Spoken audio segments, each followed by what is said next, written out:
You're listening to Lab Out Loud, Science for the Classroom and Beyond. I'm your co-host Dale Basler. And I'm Brian Bartell. Last month, we had a chance to talk to two guests about a project over in California, just east of Los Angeles in Big Bear Valley. There is an eagle nest in which there is a webcam focused on.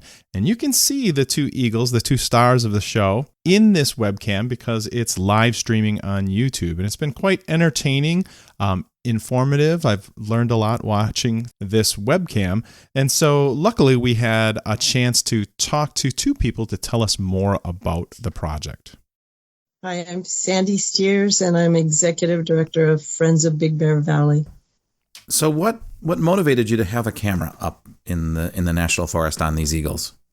I watched Jackie grow up through a spotting scope about a half a mile away from the nest, the original nest, and her parents were in a tree about 50 feet from this one. But I watched her grow up, and then we watched other eagles the next couple of years as they laid chicks, but we could only see them, half a mile away from us through a spotting scope. And so we wanted to know more what's going on in the nest and what's really happening. It was fascinating. So you're following generations of eagles, not just a point in time. And how many generations have you followed? Well, Jackie, her parents, and then Jackie and her mates and their siblings. Their children. Okay. Mm-hmm. Did you say mates is that plural? I did. So Shadow's not the only one, huh? Well, she had one before. Shadow's the only one now, but she had one before she had one set of chicks with. So eagles are monogamous-ish? Yes, monogamous-ish. They mostly keep the same mate. But Shadow came in after that first season, and he had a stable job. He was. He wouldn't leave. He wouldn't leave. Aw. The chick from the previous season and the male and Jackie all tried to chase him away, and he just said no and stayed. And so finally, the other male left. Wow! Literally a squatter. Yeah. Or persistent. Yeah, persistent. The names, where did the names come from? Can you tell us about that? Jackie was named originally by the Forest Service because they are the ones that, of course, found the nest on the forest. Okay. And they named it Jack, but then by the time it grew up, it was much bigger than both parents, which means it's female. So the name became Jackie. Okay. Yeah. That answers another question of mine, because when I watch the camera, you have a chat and the people will be like, Jackie's back, and I'm like, how do you know who's Jackie or Shadow? So Is it the size, or are there other details that are telling you? Yes. Well, it's the size, but the size of the beak. If you look carefully, you can see Jackie's beak is so big it almost looks like she's going to tip over. Oh. And Shadow is a little bit smaller in comparison with his head. Okay. And the flat head versus the rounded head, the fierce look. Who has I noticed their eyes, someone seems to have more of a kind of like a burrow, furrowing of that's what it looks like to me. Like the eyes are kind of like. I think some of the people in the chat have said that Jackie looks more fierce. Yeah. Right. And so her head appears to be more flat when you look at it from different perspectives. And so her eyes appear a little more fierce, and Shadow's is, a little bit more rounded, which softens his eyes. Got it. And Shadow got his name how? Same? We actually originally thought he was one of the chicks that had been in the net. We thought he was Jackie's brother. Oh. And that name was Shadow. And then we discovered this one was a year older. And we thought it was the brother, like the first week or so. But by then the name Shadow had stuck. And so we just left it. Yeah. After all your snow, CBS Evening News had they were doing stories about snow across the U.S. and it's even affecting wildlife. Look at this eagle. And it was a real quick blurb. And I was like, her name is Jackie. I'm like, say her name. So I was always wondering about that nest. Like, they keep adding, like, how big is the nest? Like, diameter and, like, thickness? Like, do you have a sense of scale of that nest? It's about 5.5 to 6 feet across. It's like wow, that's like a kiddie swimming pool. It is, and it's about the same depth. It's about 5.5 feet deep because they keep adding to it. We've had to raise the level of the camera twice because they covered up the lens with sticks. It's how deep? It's about 5.5 feet, maybe up to 6 feet deep. Now we've actually got a series of photos that one of our moderators put together that shows each year what you can see on the tree, and one of the branching Ys in the tree is no longer visible where it was when we first started filming the nest. If you've been observing these eagles through a webcam, that's like you talked about, Sandy, like you did it through a spotting scope, and now the webcam. Through all of this, can you tell us if there's anything that you've learned about, maybe not these specific eagles, but eagles in general, by observing them more like this? You know, even we should mention it's not just it's not just video, it's sound too. Yeah, I've learned that they have an amazing personality. They're not just out there working like robots doing instinctive things. They argue with each other. They're lovey to each other. Sometimes they scream and yell and do all kinds of things. And it's fascinating to watch their behavior. Yeah. And you can tell, they show their emotions with both their voice. Sometimes it's very soft and I call it torpily. Okay. And sometimes, it's very loud. You can tell they're complaining. No, I'm upset. I don't want to do this. I'm not. Chortling is a new verb in my vocabulary. Yes, that's that sound that only eagles can make. And it's beautiful. Other surprises or things you've learned about the eagles through this observation?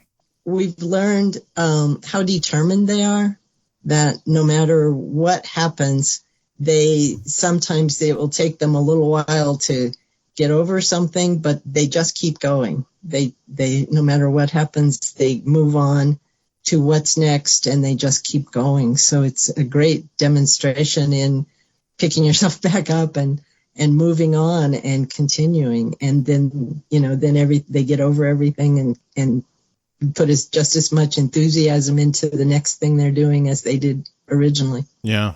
I'm always kind of amazed by the nest work that they're doing. They'll show up with a stick, and then I watch it. I'm like, are they making choices, or is this just kind of like, it really seems to fiddle with a stick on where that stick's going to go in the nest. And I mean, it seems like Shadow is just constantly moving it around. Then he hooks it on her, and like, that whole process, I'm like, how are they deciding this? That was kind of interesting to watch and learn about. And they're snipping with their beaks. They're kind of breaking things down. They're like hedge trimming in there and everything. It seems like they are deciding where they put each stick, because they argue over it sometimes, and one will pull one way and one will pull the other on the same stick if it's big enough. And they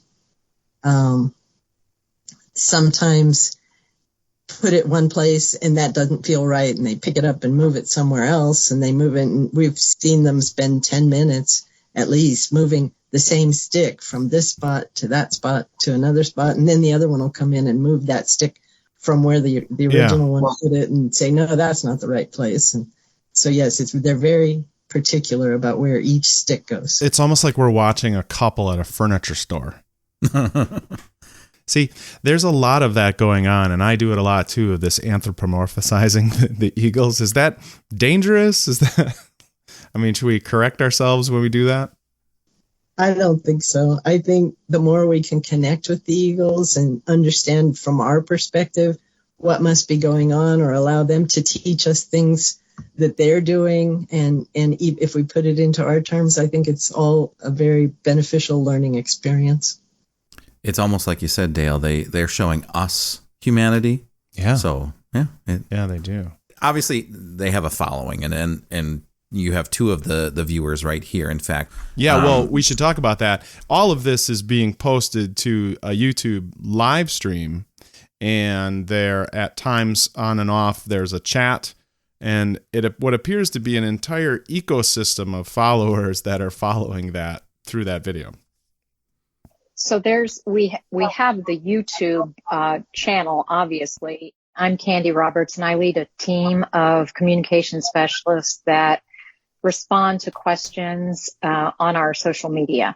And we've gone from like just over 100,000 subscribers to over 200,000 subscribers just in the past few weeks. Mm-hmm. So our following is growing enormously. And then on our public Facebook page, we currently have over 500,000 followers.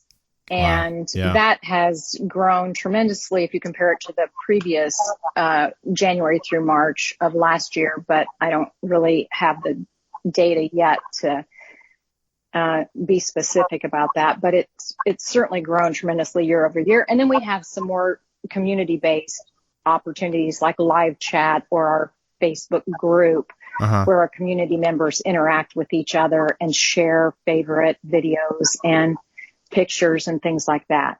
I see. Well, yeah, it definitely seems that the viewership has even grown in the last few weeks. It definitely has. Yeah. Candee, what can you tell us about I know, again, I feel like the viewership has been increasing literally before my eyes as the last few weeks have been progressing. Has there been a reason for that? Leading the witness. So, yes. I know there has been, I yes. think part of the reason is we had a couple of posts early on in this season that went viral, and a tremendous amount of tagging went on within those posts. And so our post got spread, far and wide and got picked up by a number of media outlets. And so we've kind of been inundated with media inquiries, and I think some of that has helped grow the viewership also. So Sure. that a combination of things, obviously, but we have a tremendous amount of schools and, individual grades that follow the Eagles, and also elder care homes and doctor's offices and emergency rooms who have Jackie and Shadow up maybe even the entire day. Social studies teachers, librarians, and they're just giving so many people the opportunity to learn about eagles and learn about nature. Like you said, they would have never experienced that.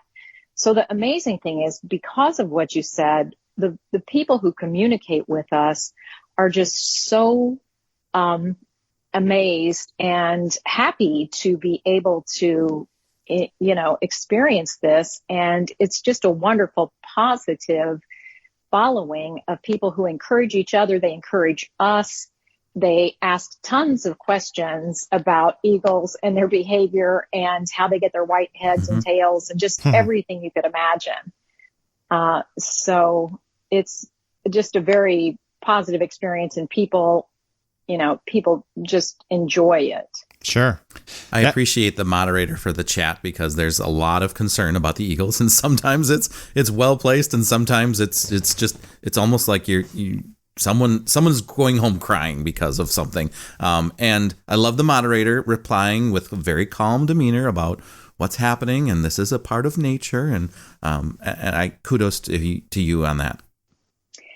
People definitely become emotionally attached and need to be able to share that. But they also appreciate when we are able to kind of, give them something that makes them feel calmer about what they're seeing.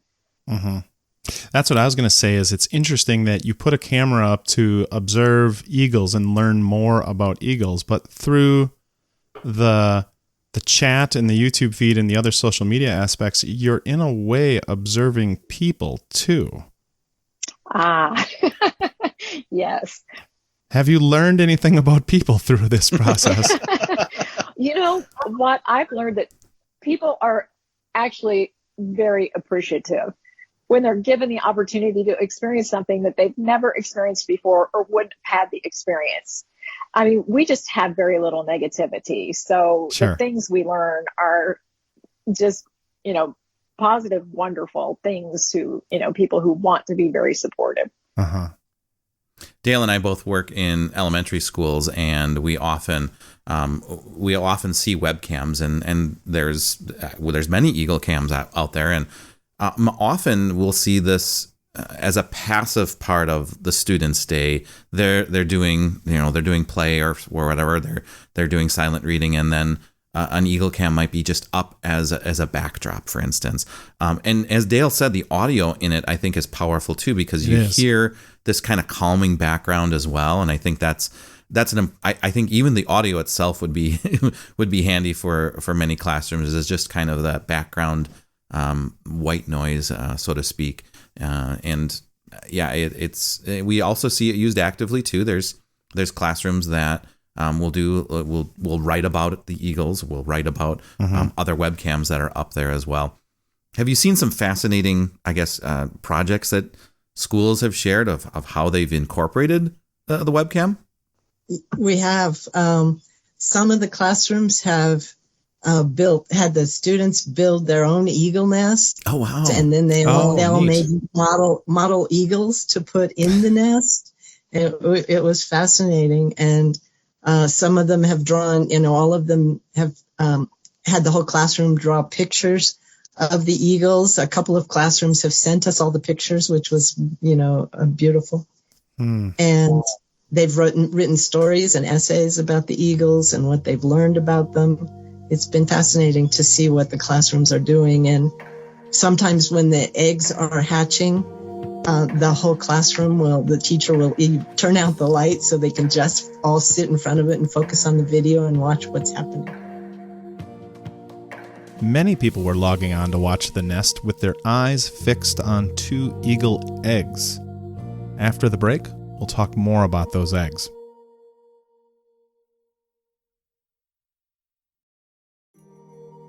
Welcome back to the show.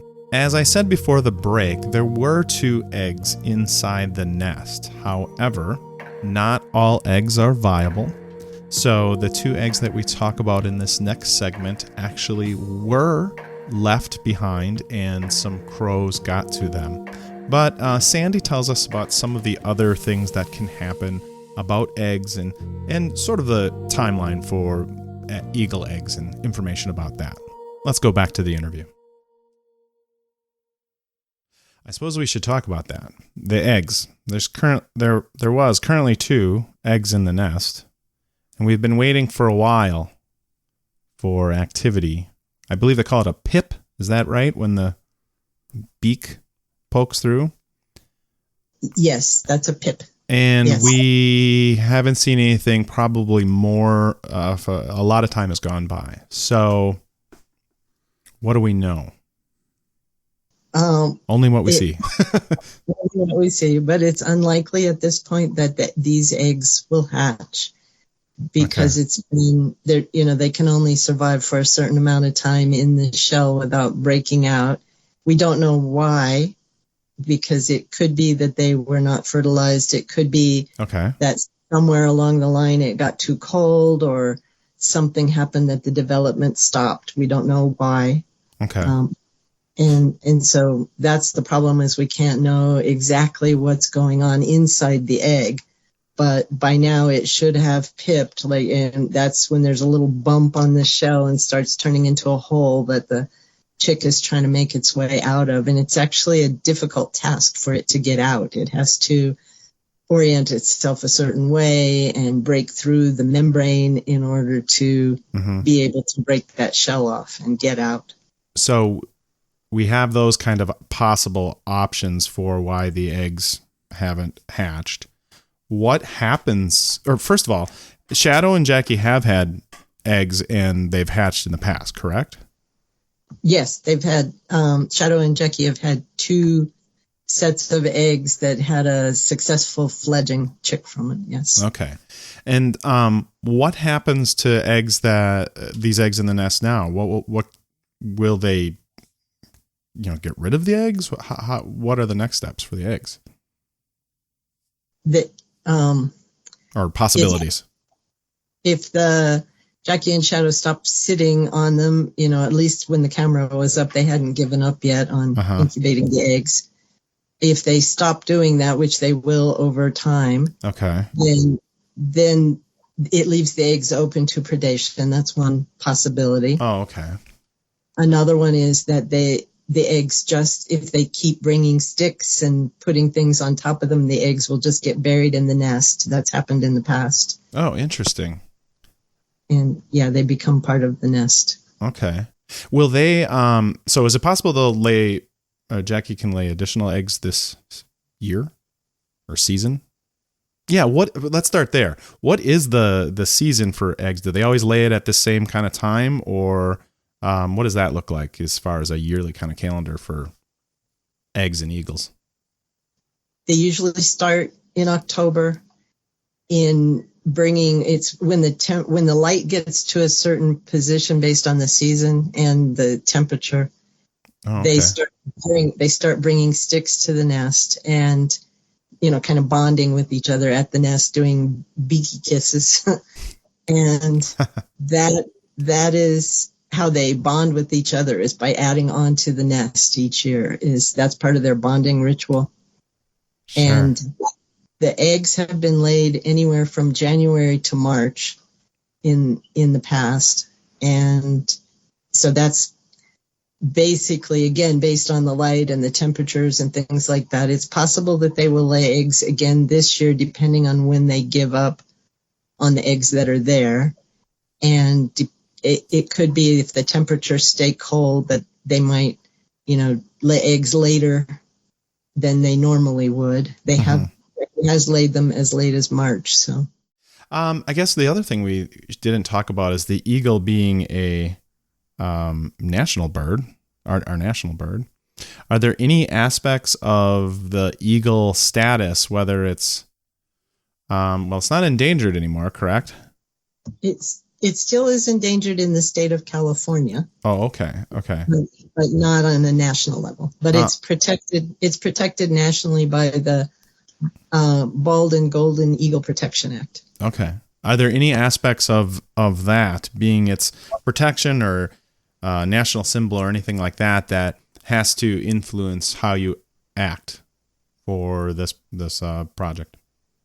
I think Jackie and Shadow kind of bring their own respect to the nest and to the species, so it's nothing we have to do special. They do all that for us. Yeah, okay. So there's nothing like we have to be concerned about, like different.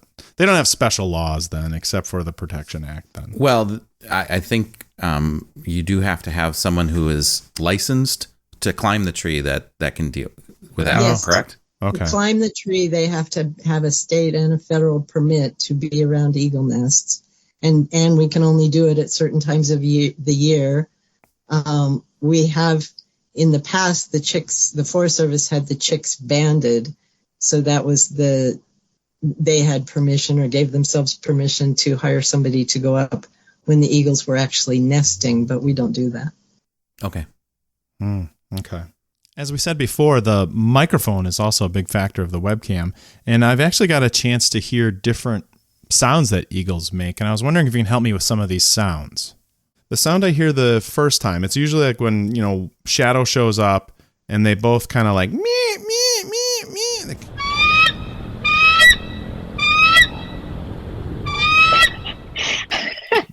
They're kind of like Dale does eagle impressions later on. They seem like they're complaining at each other. Maybe that's squeeing.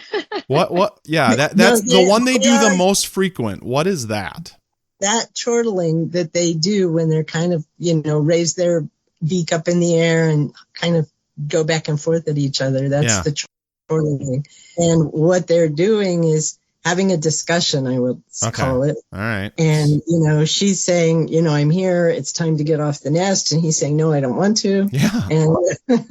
And they do that a lot, go back and forth, because they both want to sit on the nest and be the one in the eggs. And so they argue back and forth. Well, at least they're sharing the duties. Okay, I got two more sounds. Okay, so the next sound is when it seems to be only done in response to danger, particularly when the ravens or something are flying over. You can see like shadows of these other birds swooping around, and they throw their beaks up or heads up a little bit more, and it's like a ee! And it's really, I mean, it's an eerie sound. Do you know anything about that sound? Does it have a different name or? That's just a more intense chortling, and they do it, you're right, with a different tone. Like it's really high pitched. It seems to be quieter. But they're warning those predators or those intruders. They're warning them away.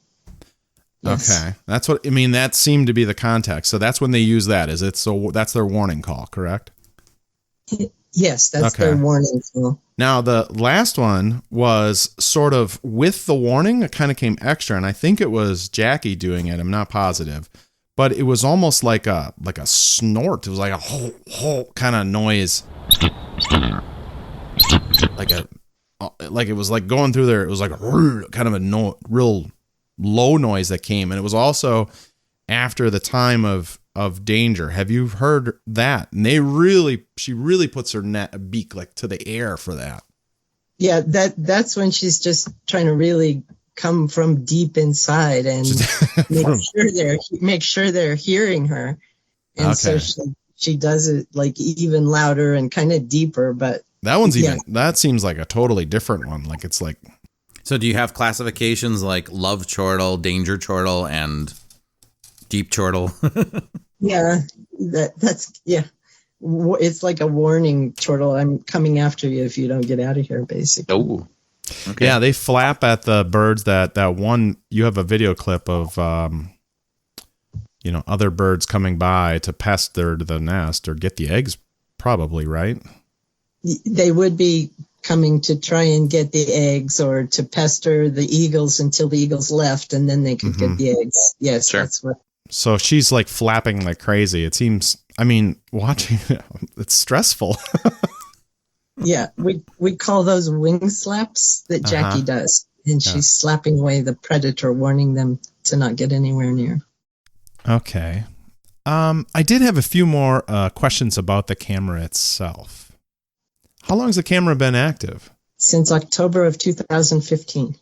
Wow. Has it ever been replaced or anything like that? Yes, the camera is run, the whole system, all the equipment is run by solar power. Ah. And we do maintenance on it every year, and it's been replaced once 2 years ago. So, yes. I see. Tell us about that. How is that done without affecting the eagles or the other wildlife?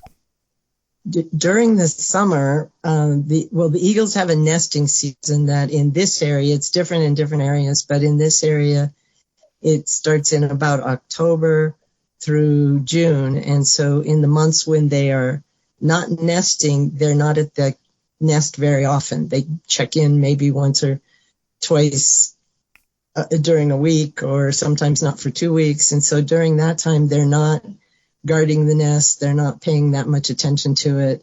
And they're out just taking summer vacation. And so during that time, we have hire climbers to go up the tree. It's a 150-foot tree. The nest is at 145 feet, almost at the top. Wow. And they have to climb the tree with ropes only so that they don't damage the tree itself. Oh, sure. No spikes, no nothing like that. Right, exactly. This camera is literally just strapped to the tree where the nest is, right? Yes, it is. Yes. I tell you, when sometimes, at home, so my television has the YouTube channel on, and I'll just it'll do recommended, and I'm like, oh, let's see the eagles. Boy, there are times when that tree is moving in the wind. And I'm like, they're like on an ocean cruise. You're like almost getting dizzy watching it. Yeah, it's like, whoa. Yeah, we've had people tell us that they have to turn it off when it's doing that they can't. I believe it. Yeah, I watched it. I was like, oh my gosh. Hold on, little guys. Do you have plans to expand the project, or you're doing just fine as it is? I mean, I love it, so I'm just curious if you have are there other nests in the area or other wildlife that you want to zone in on? Well, you do have that camera too that does sort of a wide shot of the trees and stuff. But beyond that, do you have any other plans? We have looked at the idea of putting cameras on other nests. We were going to put one on an osprey nest, but that flew down in a storm, and we haven't been able to find that where they relocated yet.